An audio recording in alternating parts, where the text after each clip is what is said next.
Hey, everybody, Dan Weintraub here, danweintraubcoaching.com, or all of my books about neuro coaching and neuro hacking available on amazon.com. Simply go to the search bar and type in Dan Weintraub books. I'm here today in my green shirt, looking at the camera, which is sideways. I'm getting better at this. I'm not a Luddite, but I'm not a technological wizard, to talk to you about the pitfalls of therapy and the elegance of neurohacking and neuro coaching. And it's not like some magic pill, but it's very magical in its own way. And let me explain. I'm going to start with a story. And the story is that in about 30 years ago, 1990, my then girlfriend moved to Germany. And I was totally undone. I had these feelings, I couldn't manage them. You know, we use words to describe them, right? So homesick was a feeling, panicked was a feeling, desperate was a feeling. I would be driving along and I would stop my car and I'd write her a 3-page letter. I had no idea how to manage the feelings. I must have spent, this is before cell phones, hundreds of dollars calling her in Germany on the telephone. I was in such neurophysiological dysregulation. I had no language. I had no idea what was going on, other than I was like in bad shape. And I went to a psychiatrist. I had gone to a psychiatrist or a psychologist back in high school because I was a pot smoker, and my mother wanted me to quit smoking pot. And I went to the psychologist and was like, why would I quit smoking pot? Like, it's totally great, and I love it. So, yeah. Anyway, I went to the psychiatrist, and I was like, look, all I need is like a toolbox so that I can do some things and then I can feel better. And he was kind of an old dude with a bow tie. Well, it doesn't really work that way.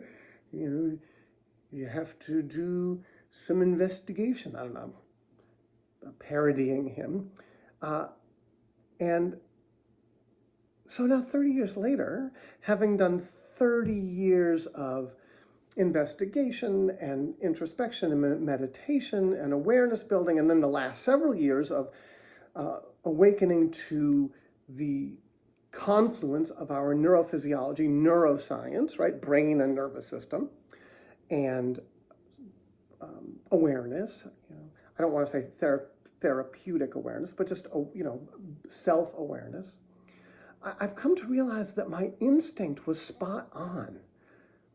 I can give you a toolbox, and really what that means is just daily practices that can nudge you neurologically in terms of your brain, your mind, your nervous system in a certain direction that will, with attenuation and sort of tweaking, activate an internal experience based upon sort of the complex cocktail of neurotransmitters and hormones and how our nervous systems work and our sensitivities and our history and all that. I can help you develop practices that if you engage in them on a daily basis, there's your toolbox. And you actually don't have to spend years and years digging and digging to try and find out what happened in that kindergarten class.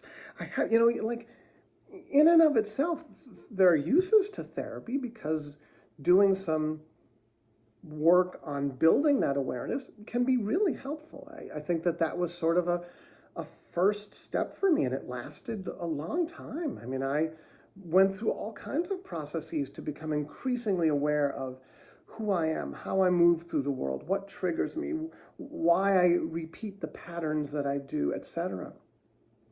But what I found in the last few years is if I really want to change, if I really want to change how I move through the world, what I do, etc., it's simply a matter of changing what I do on a daily basis. And those practices, because of something called neuroplasticity, because our brains are built to build new neural pathways. You know, the old grooves are always there. I think in the Vedic world, they're called samsara. The deep grooves, they're always still there.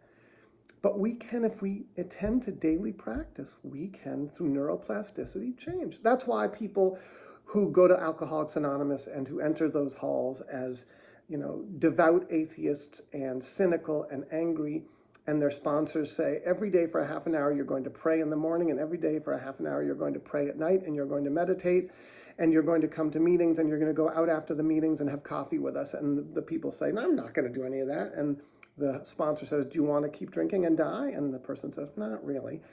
And then they do it, and within like 2 months, they believe in God. I'm not saying you have to do this. They believe in God. Their whole neurology, their neurophysiology has shifted to something that's more serotonin, well-being, dopamine-oriented than it was before, which is usually more adrenal, more cortisol, more norepinephrine, generally speaking, because adrenaline is very complicated and it interacts with other neurotransmitters and hormones in our nervous system in very unique ways. Anyway, it's just a matter of you and I sitting down. We take a look at your history. We take a look at the feelings in your body when you've gone through episodes in your history. We take a look at your present. We discuss, and we do this over 5 or 6 hours, what feelings exist in your body when you engage in certain activities, when you have certain thoughts. Why do you move in certain directions when you're having, different experiences in life? For instance, if you're feeling confused and lost, why is it that you then go to the poker room to play poker? What is it? What's going on internally? What are the feelings that you're feeling? And again, this is to a great extent because of neurotransmitters and hormones and how our nervous system is built. Then you just create practices. I can help you do this. This is what I do in my practice. That if you attend to them on a daily basis, you will shift. So I can tell you some of my practices. I go for daily walks. If I walk 3 to 5 miles a day, if I carve out that hour and go for walks, no phone, that changes my internal experience because I get a little bit of an endorphin boost. I get a little bit of a serotonin boost.